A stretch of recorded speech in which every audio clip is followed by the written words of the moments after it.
ang puso ko sa relasyong puro luha't gulo. Akala ko siya ng sagot, ngayon ako'y wasak at duro.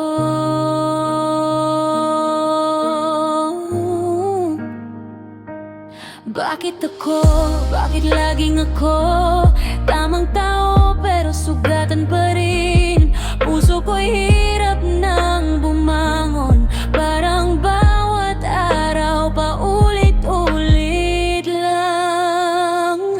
Hindi ko na kaya, parang unti-unting pinapatay ang pag-asa. Gusto ko lang ng pagmamahal na totoo,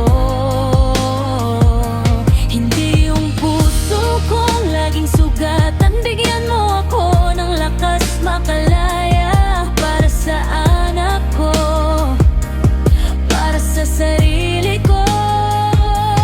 Kung hindi siya ang para sa'kin, ilayo mo na ako.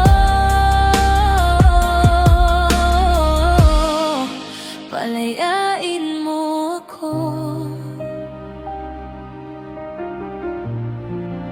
Sawa na akong magtiis, sawa na akong magmahal.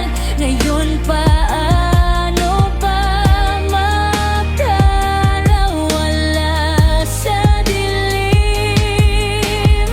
Bakit laging ako nasasaktan? Ngayon kailangan ko nang lumaya.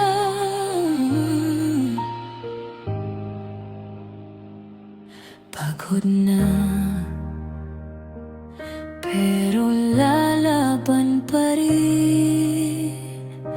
Sana sa susunod, ako naman ang pipiliin.